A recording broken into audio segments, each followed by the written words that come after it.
प्रयास करते हैं, जैसे बंकर बस्टर बम। आपको याद होगा जब 9/11 का हमला हुआ था अमेरिका पर 2001 में, तो अमेरिका ने तोरा बोरा की पहाड़ियों पर भारी बमबारी की थी। उस समय जितने भी तालिबान के आतंकवादी थे या अलकायदा के आतंकवादी थे, वो तोरा बोरा की सुरंगों में छिप जाते थे। अमेरिका ने उस समय डेजी कटर्स या बंकर बस्टर बम निकाले। क्या है ये बंकर बस्टर? ये लगभग 200 फीट नीचे भी वार करने में सक्षम है।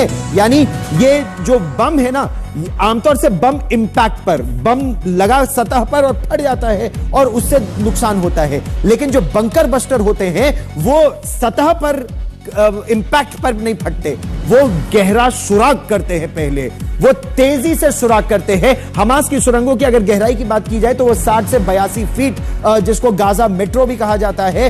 सोचिए, सतह से 60 से 80 फीट नीचे उनकी सुरंगें हैं। कुछ सुरंगें तो 200 फीट नीचे तक भी हैं। ये जो बंकर बस्टर है ना, सबसे गहरी सुरंग 230 फीट नीचे है, यानी कई फ्लोर्स नीचे उनकी सुरंगें जाती हैं। बंकर बस्टर कई फीट अंदर जाता है और फिर फटता है। तो सतह पर तो एक बहुत छोटा सा इंपैक्ट होता है, सतह पर एक छोटा सा इंपैक्ट होता है, लेकिन सतह के नीचे बहुत तेजी से इंपैक्ट होता है। वहां पर जब यह फटता है तो बेहद गहरी तबाही मचाता है, और इन्हीं बंकर बस्टर्स का इस समय इस्तेमाल किया जा रहा है। स्पंज बम का इस्तेमाल किया जा रहा है, पीजीएम प्रिसिशन गाइडेड म्यूनिशन का, स्पाइस बॉम्ब्स का इस्तेमाल किया जा रहा है। जो स्मार्ट बॉम्ब्स हैं, एक जगह पर जाते हैं, तेजी से भेदते हैं सतह को और फिर फटते हैं। तो आज बिन्यामिन नेतन्याहू ने जिस कट्टरवाद के खतरे से दुनिया को आगाह किया, उसका शिकार अमेरिका भी हो रहा है। यहां की एक यूनिवर्सिटी के प्रोफेसर हमास से प्रेम और इजराइल से नफरत का पाठ पढ़ा रहे हैं। आप ये तस्वीरें देखिए, छात्र सड़क किनारे बंधकों के पोस्टर फाड़ रहे हैं। अब आप सोचिए, एक 9 महीने के बच्चे का जिसका अपहरण हुआ, एक 6 साल की बच्ची का अपहरण हुआ, अगर उनके पोस्टर लगाए जाते हैं तो उनके पोस्टर ये लोग क्यों फाड़ रहे हैं?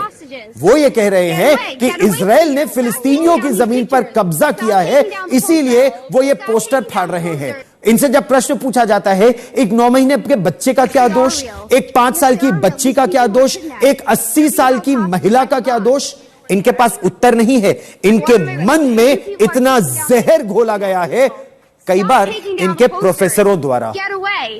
Get away from these posters. Stop taking down posters of hostages. Get away from here. Stop taking down these pictures. Stop. We have some people who don't view Jews as human right here, ripping down posters of kidnapped Israelis. Embarrassing. Americans, actually, that live in Israel. Putting them up at night, not during the day, then. Most of them were Israeli. Israelis aren't real people.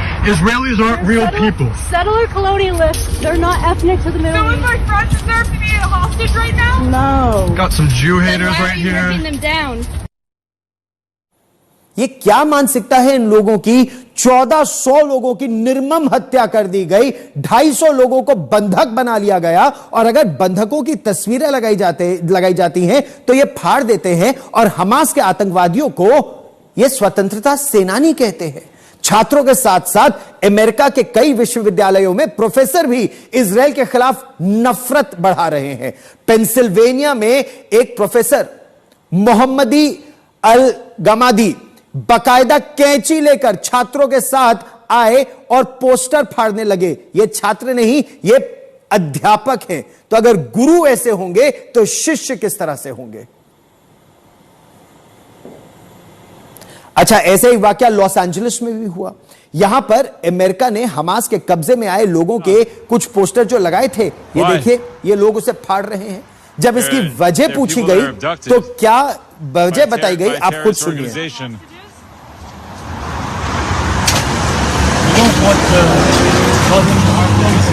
So why do you? But those are civilians.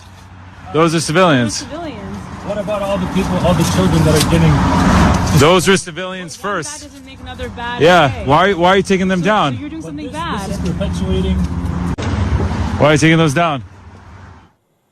और दुर्भाग्य तो यह है कि America में Joe Biden का प्रशासन या अमेरिका में अलग अलग जो प्रशासन है, वो इन लोगों के खिलाफ कोई कार्रवाई नहीं कर रहे, तो इनकी हिम्मत और बढ़ रही है। अमेरिका में नौबत यहां तक आ गई है कि एक प्रदर्शन के दौरान फिलिस्तीनी समर्थकों ने 65 वर्ष के एक यहूदी पोल केस्लर के सिर पर मेगाफोन मारा वो उसमें बुरी तरह घायल हो गए और अस्पताल ले जाते समय उनकी मौत हो गई। चौंकाने वाली बात यह थी कि इस हमले के बाद भी प्रदर्शन चलता रहा, जबकि पॉल केस्लर